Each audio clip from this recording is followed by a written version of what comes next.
الحمد للہ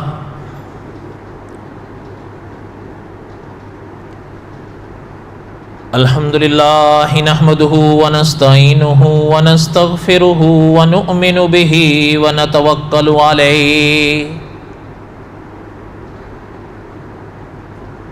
ونعوذ باللہ من شرور انفسنا ومن سیئات اعمالنا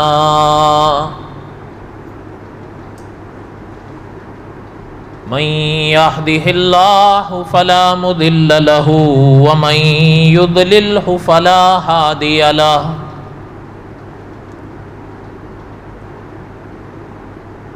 ونشهد أن لا إله إلا الله وحده لا شريك له ونشهد أن سيدنا وسندنا ومولانا محمدا عبده ورسوله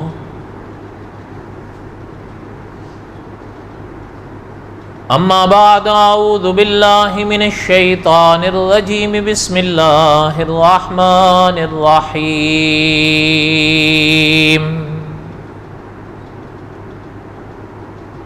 ما كان محمد أبا أحد من رجالكم ولكن رسول الله وخاتم النبيين وكان الله بكل شيء عليما وقال النبي صلى الله عليه وسلم أنه سيكون في أمتي كذابون ثلاثون كلهم يزعم أنه نبي وأنا خاتم النبيين لا نبي بعدي صدق الله العظيم وصدق رسوله النبي الكريم ونحن على ذلك لمن الشاهدين والشاكرين والحمد لله رب العالمين اللهم صل على محمد وعلى آل محمد كما صليت على إبراهيم وعلى آل إبراهيم إنك حميد مجيد اللهم بارك على محمد وعلى آل محمد كما باركت على إبراهيم وعلى آل إبراهيم إنك حميد مجيد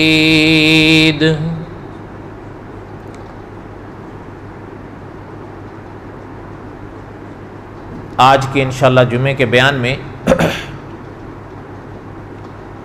چونکہ یہ اس مہینے کا آخری جمعہ ہے، عقیدہ ختم نبوت پر کچھ باتیں عرض کریں گے انشاءاللہ۔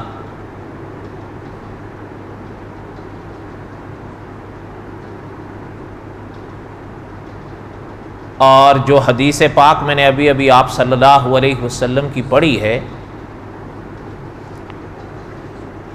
یہ آپ صلی اللہ علیہ وسلم کی پیش گوئی تھی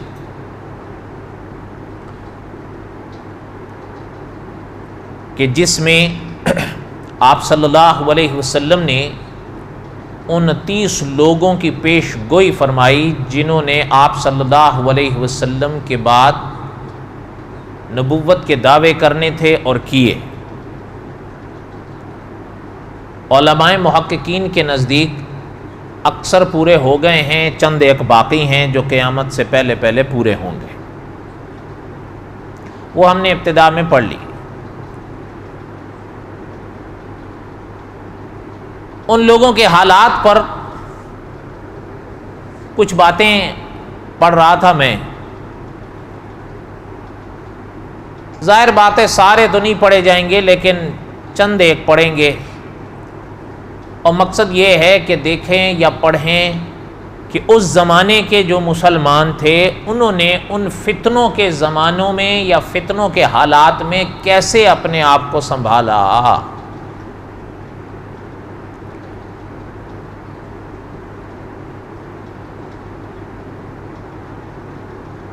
ایک بہت بڑی بات یہ بھی تھی کہ اس زمانے میں خلافت تھی، اسلامی قانون تھے، تو اس لیے اس پہلو سے آپ کہہ سکتے ہیں کہ بنسبت اب کے کچھ نہ کچھ آسانیاں تھیں، کچھ کے لحاظ سے، اور جس دور سے آپ اور ہم گزر رہے ہیں، اب تو میری مرضی میں کیا کہتا ہوں اور آپ کی مرضی آپ کیا کہتے ہیں، کوئی پوچھنے والا ہے نہیں الا ماشاء اللہ۔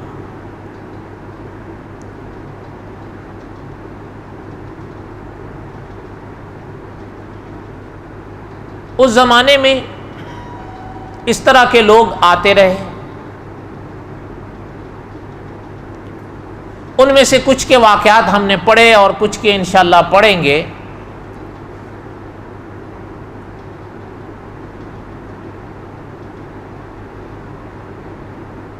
اور خاص کر ایک یہ بات بھی غور طلب ہے کہ وہ فتنے اس زمانے میں اٹھے، دم توڑ گئے،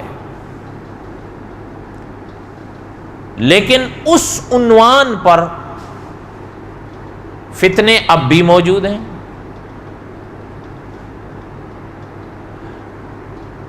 اور ظاہر بات ہے کہ خلافت والی بات اب اس دور میں تو نہیں ہے، لیکن ہم نے یہ دیکھنا ہے کہ اس زمانے کے جو فتنے اٹھے، اس دور میں جو مسلمان تھے، انہوں نے اپنے عقیدے کی کس طرح حفاظت کی اور ہمیں کس طرح کرنی ہے۔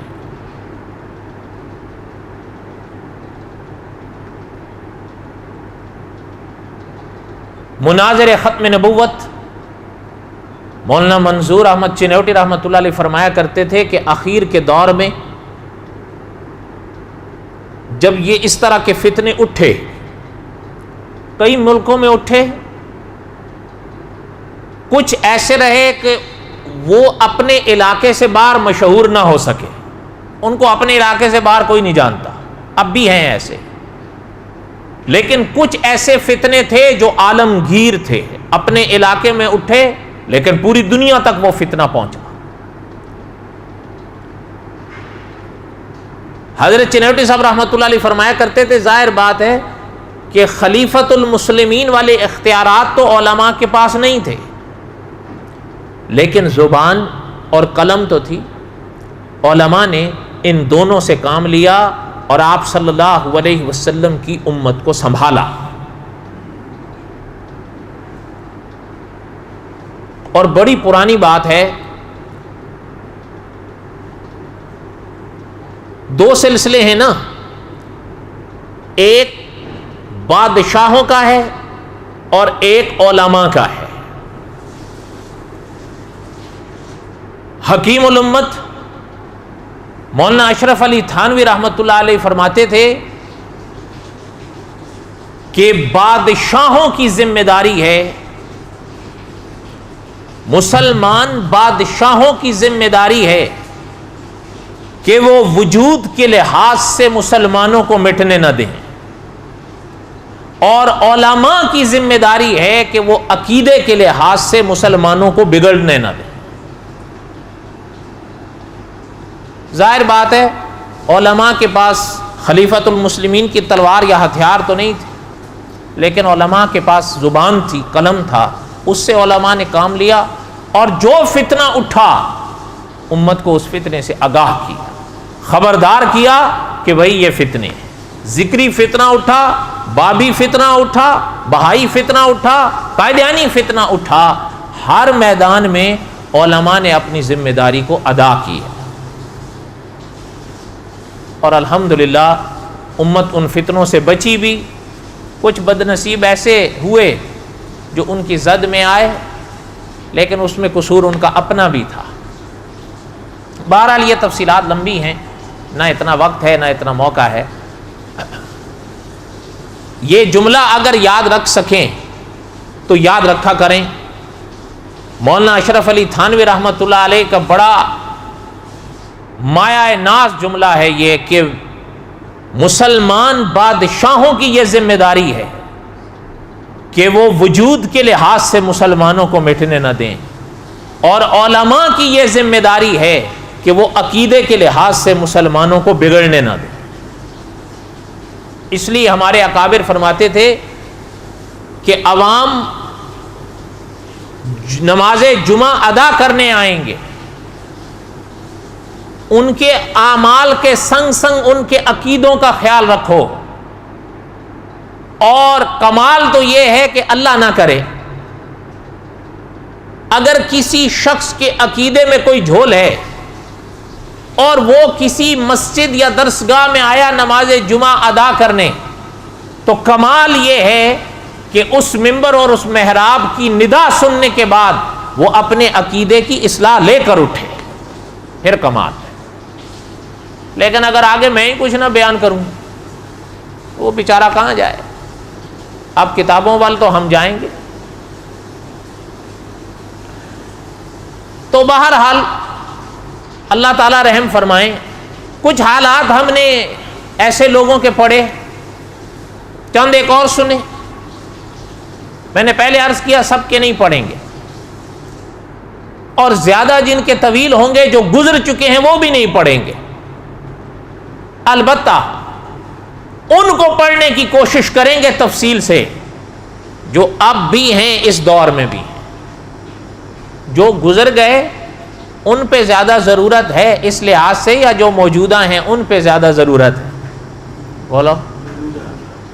اس لیے کہ وہ تو جو گزر گئے، لیکن ان کے لیے اس لحاظ سے پڑھتے ہیں کہ پتہ چلے وہ کیا کہتے تھے اور اس زمانے کے مسلمان کیا کہتے تھے۔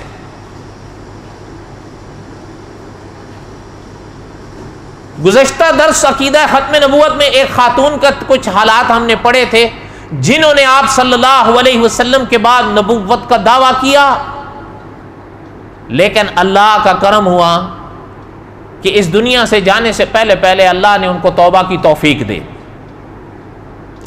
ان راہوں پہ ایسے لوگ بڑے کم ملتے ہیں جو غلط راہوں سے لوٹ آئیں۔ مولانا محمد امین اکاڑوی رحمۃ اللہ علیہ فرمایا کرتے تھے کہ ہدایت سن کر مان لینا یہ ہر ایک کا نصیبہ نہیں ہوتا۔ اللہ تعالیٰ نے ان کو توبہ کی توفیق بخشی اور وہ توبہ کر لی۔ ان کے بعد چلتے چلتے کچھ اور نام آئے سامنے۔ علماء نے لکھا ہے، مولانا ابو القاسم رفیق دلاوری رحمۃ اللہ علیہ لکھتے ہیں، اس طرح کے لوگوں میں ایک شخص دمشق میں سامنے آیا۔ دمشق آج بھی ہے یہ، اور بڑا مشہور شہر ہے اور بڑا پرانا شہر ہے۔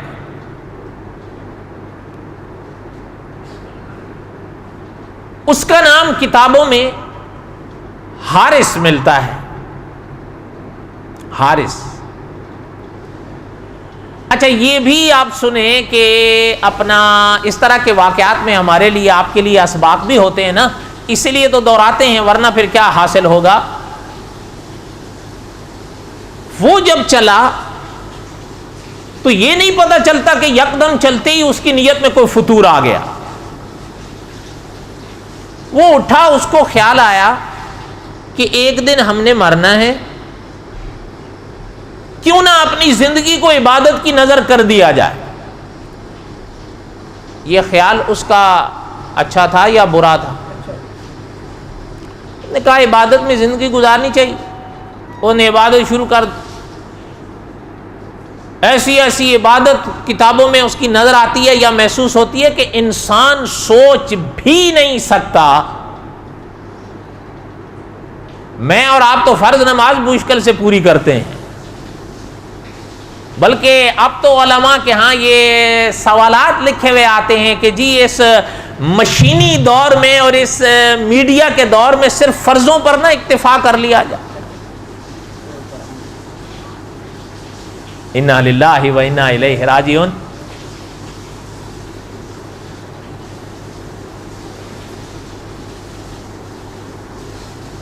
اس لیے ہمارا اچھا وہ تو جب اس کو یہ خیال آیا وہ عبادت میں لگ گیا. حارث کی بات کر رہا ہوں. اچھا اس کے نام پر بھی بڑے عجیب و غریب تفصیلات ہیں, وہ چھوڑیں, اب اتنی لمبی چوڑی ابحاث میں نہیں جاتے. بس حارث وہ عبادت میں لگ گیا اور ایسی ایسی عبادت کر کر کر کے اپنے آپ کو نڈھال کر لیا. اچھا آپ یقین جانیں کہ آپ اور ہم نا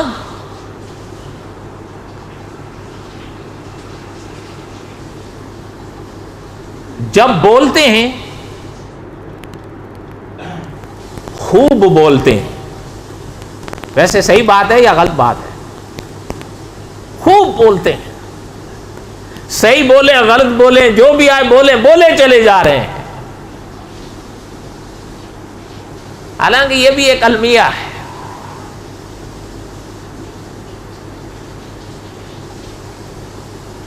ہمارے دارالعلوم دیوبند میں 2 عالم گزرے, فوت ہو گئے دونوں. اللہ تعالیٰ ان کی قبروں پر کروڑوں رحمت نازل فرمائے. بڑے عجیب عالم. آپس میں ایک دفعہ بات سننا, آپس میں ایک دفعہ بات طے کی دونوں نے, دوست تھے, ساتھی تھے, دونوں عالم تھے. تو ایک دوسرے سے کہنے لگے کہ یار ایک بات آپ اور میں طے کرتے ہیں. انہوں نے کہا کیا؟ انہوں نے کہا آج کے بعد طے کر لیتے ہیں کہ آپ اور میں جب بھی بات کریں گے نا بس عربی میں کریں گے, اردو میں بات نہیں کریں گے. نے کہا جی وہ کیوں؟ انہوں نے کہا بات یہ ہے کہ عربی آپ اور میں بضرورت ہی بول پاتے ہیں, اردو کی طرح قادر نہیں ہے ہم عربی بولنے پر, بس ضرورت کے تحت کچھ الفاظ بول لیتے ہیں, اس سے زیادہ نہیں بول پاتے. جیسے میری اور آپ کی یہ کونتم واہ ہے, ایسا ہی ہے یا نہیں؟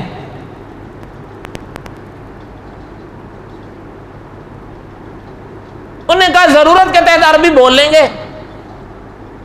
انہوں نے کہا جی ٹھیک ہے, لیکن اس کا مقصد یہ ہے جب آپ اور میں اردو بولتے ہیں تو بسا اوقات حد سے ادھر ادھر ہو جاتے ہیں, اور آپ اور میں عالم ہیں. حضور علیہ الصلوۃ والسلام کے پاک دین کا علم قدرت نے ہمارے سینوں میں رکھا ہے, ہماری زبان کو نہیں جچتا کہ دائرے سے ادھر ادھر ہو. عربی بولیں گے تو بقدر ضرورت سے زیادہ بول ہی نہیں سکیں گے تو کیا بولیں گے؟ پھر ہم دائرے کے اندر رہیں گے, دائرے سے ادھر ادھر نہیں. اور انہوں نے اس پہ عمل بھی کیا. صحیح کیا یا غلط کیا؟ آپ اور میں بھی ایسا کریں تو پھر تو کیا بات. بہرحال بڑوں کی باتیں بڑی ہوتی ہیں, آپ اور ہم تو بس ایسا صحیح حال ہے. جو بات عرض کر رہا تھا کہ ہم خوب بولتے ہیں ایک بات, دوسری بات جب کھاتے ہیں خوب کھاتے ہیں.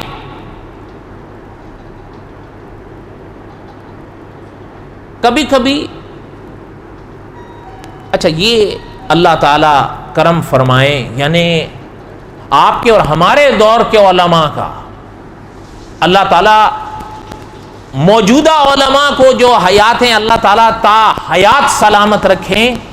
یعنی انہوں نے آپ کے اور ہمارے لیے اتنی آسانی. مولانا تھانوی رحمۃ اللہ علیہ جیسی شخصیت, بسا اوقات آپ اور ہم نا اس دائرے کے لوگ نہیں ہوتے, کھانے کھا رہے ہوتے ہیں, کھانا کھاتے کھاتے پیٹ بھر گیا ہوتا ہے, دل نہیں بھرا ہوا ہوتا, تو کوشش یہ ہوتی ہے کہ کم سے کم وقت میں زیادہ سے زیادہ کھائیں. لیکن اچانک ذہن کے اندر ایک خیال جنم لیتا ہے کہ کھاؤں یا بس کر دوں. اپنے آپ سے یہ سوال ہو رہا ہوتا ہے, کھاؤں یا بس کر دوں. بولیں کیا کیا سوال آتا ہے؟ ایسا آتا ہے یا نہیں کھاتے کھاتے؟ بتاؤ, سچ بتاؤ. کھاتے کھاتے کبھی کبھی یہ خیال آتا ہے کہ بھائی کھاؤں یا بس کر. مولانا تھانوی رحمۃ اللہ علیہ نے فرمایا جیسے ہی یہ خیال آئے اور کھاؤں کہ بس کروں, فرمایا اب بس کر دو, اب آگے نہیں کھاؤ, اس سے کمال پیدا ہوگا. یہ نقطہ یاد رہے گا؟ بولو تو صحیح، یا پھر بھی کھاؤ گے؟ کھاؤ تو کوئی حرام والی بات نہیں ہے، یہ یاد رہے. ہاں یہ حرام والی بات نہیں، اللہ تعالیٰ پناہ نصیب فرمائے، لیکن یہ ہے کہ یہ بزرگوں کا فرمان ہے. فرمایا کھاتے کھاتے اگر یہ خیال نے جنم لے لیا اور کھاؤں یا بس کروں، فرمایا یہ سبق پلے باندھ لو، بس کرو اور مت. اس سے جسم بھی سلامت رہے گا، اس سے روح بھی سلامت رہے گا. بات کرنے کا میرا کیا مقصد ہے؟ بول اور غذا، کھانا، بولنا، یہ دو چیزیں، اور پہننا کتنی ہوئی؟ 3 چیزیں. وہ کھاتا بھی کم، اس نے کہا جب عبادت کرنی ہے تو پھر اتنی غذا کافی ہے جس سے سانس کی رمق چلی جائے، پیٹ بھرنے کی کیا ضرورت. مولانا ابو القاسم رفیق دلاوری رحمۃ اللہ نے لکھا ہے بس اتنا سا کھانا کھاتا تھا جس سے سانس چلے، بس جسم چل پھر سے، بس 2 لقموں سے کام چل دیا تو 2 کھا لیے، 3 سے کام چل لیا تو 3 کھا لیے، چوتھا پھر نہیں کھاتا تھا. کہتا تھا یہ میرے لیے کافی. جتنی ضرورت کی بات ہوتی تھی اس سے ایک لفظ تو کیا، ایک حرف آگے نہیں بولتا تھا. وہ اس کو کمال کے خلاف سمجھتا تھا. کہتا تھا ایک عبادت گزار آدمی ہو، اس کا پیٹ بھر کے کھانا اور جی بھر کے بولنا 6 معنی ہے. بات سمجھ آ رہی ہے؟ اچھا، کپڑا بھی وہ پہنتا تھا جس سے اس کا سطر چھپ جائے، بس. کہتا تھا سطر چھپ گیا بس ٹھیک ہے، اب زیادہ یہ آرائش اور زبائش اور یہ اور وہ اور میں یہ کیا ہے، بس سادہ سا کپڑا پہن لیا، سطر چھپ گیا، بس ہو گیا.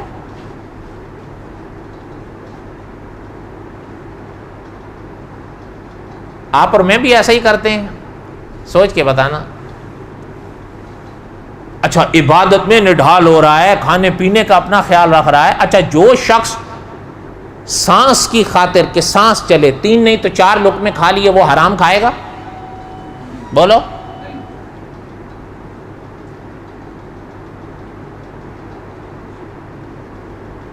اچھا یہ جب ہونے لگا نا، قصہ مختصر کریں، اور بھی بڑے اس کے اس طرح کے بڑے عجیب و غریب حالات ہیں، چھوڑے. آدمی حیران رہ جاتا ہے. اچھا جب وہ یہ سب کرنے لگا تو اچھا یہ جب آپ اس طرح کی بات کریں نا تو آگے چل کر کچھ مرحلے آتے ہیں.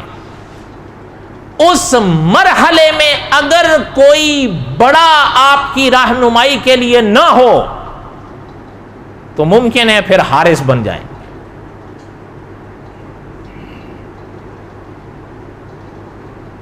دیکھیں ایک بات یاد رکھیں، ہند میں ایک قاری صدیق احمد باندوی گزرے ہیں رحمت اللہ علیہ، باندے میں فوت ہو گئے، زمانے ہو گئے. حضرت کا ایک جملہ ملتا ہے کتابوں میں جو آب زر سے لکھنے کے قابل ہے. حضرت فرمایا کرتے تھے کہ کوئی انسان کوئی کام کرے، اس کام کا تعلق دین سے ہو یا دنیا سے، اپنے بڑے سے پوچھ کے کرے. نہیں سمجھ آئی بات آپ کو؟ قاری صدیق احمد صاحب باندوی رحمت اللہ علیہ کا جملہ پھر سنیں. حضرت فرماتے تھے کوئی شخص کوئی کام، چاہے وہ دین کا ہو چاہے دنیا کا ہو، وہ کرے لیکن اپنے بڑے سے پوچھ کے کرے.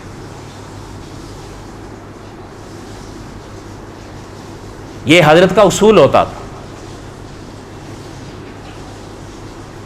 اب وہ حارث ریاضت اور عبادت وغیرہ میں تو لگا، اپنے آپ کو نڈھال کر دیا، لیکن آگے کسی رہنما کی رہنمائی میں نہیں تھا.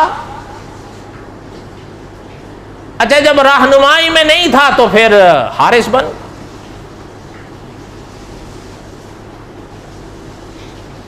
اچھا اس کو کیا ہوا، ایک رات بیٹھا ہوا، کچھ لوگ نظر آنے شروع ہوئے اور لوگ بڑے نورانی، چمکیلے پھڑکیلے، اور ان کے تو یعنی وہ جیسے آپ نہیں کہتے ان کے منہ لشکا مار دے.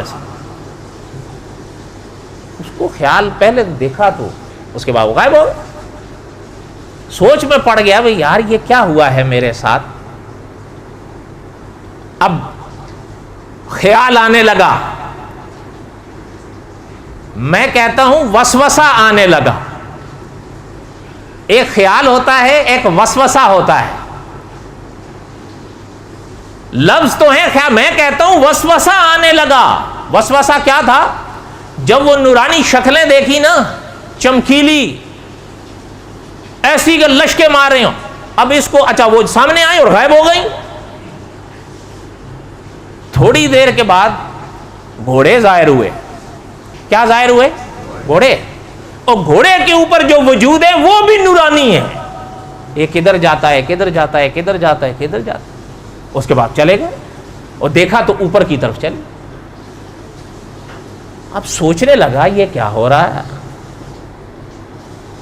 یہ میرے ساتھ کیا ہو رہا ہے, ایسا تو کبھی ہوا نہیں. اگر وہ جملہ میرا یاد کر لیں, آگے کوئی استاد نہیں تھا جس کی رہنمائی میں راہ طے کرتا. اب خیال آ لیا میرے ساتھ کیا ہو رہا ہے, تو وسوسہ آیا. وسوسہ کیا تھا؟ ہن تو پہنچ گیا. اگر میرے ساتھ کہہ دیں ہن تو, وہ جو جملہ وہاں کتابوں میں لکھا اس کا ترجمہ میں کر رہا ہوں, ہن تو پہنچ گیا. اور یہ بڑی خطرناک صدا ہوتی ہے.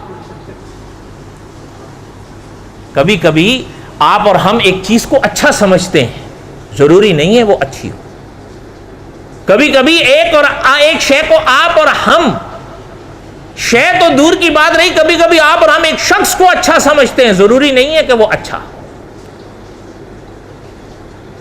قاری صدیق احمد صاحب باندھوی رحمۃ اللہ علیہ کا وہ جملہ پھر دہرائیں, فرمایا اپنے بڑوں سے پوچھ تو لو. کبھی کبھی ہم سوچتے ہیں یار یہ سامنے والا تو وہ بیڑا ہی غرق کر دیتا.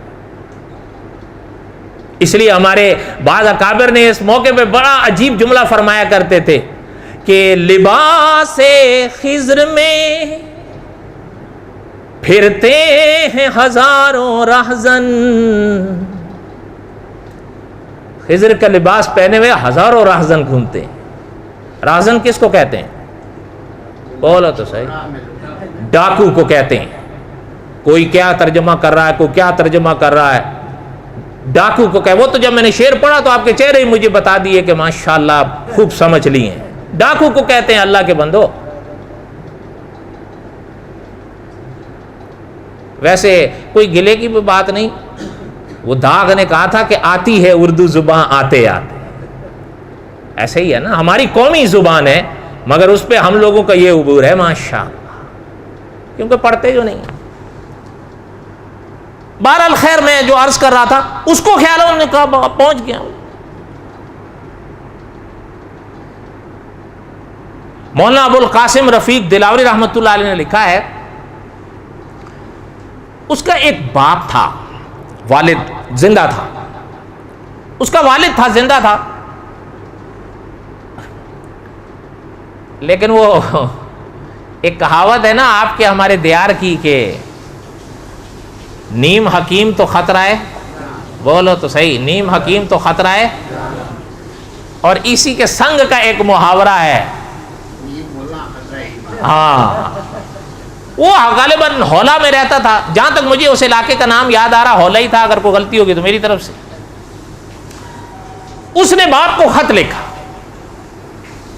کہ ابو میں تو ریاضات یا ریاضتیں کر کے وہاں جا پہنچا ہوں کہ جہاں نورانی شکلیں نظر آ رہی ہیں, کبھی آتی ہیں کبھی جاتی ہیں, کبھی جاتی ہیں کبھی آتی ہیں, اور خیال یہ آ رہا ہے یہ پتہ نہیں کیا ہے. اچھا, اس کے باپ نے اس کا بیڑا ہی غرق کر دیا. اس کے باپ نے خط لکھا, اس کا جوابی خط. اس زمانے میں واٹس ایپ تو تھا نہیں. اب انشاءاللہ مہینے بعد وما علینا الا البلاغ المبین سنت.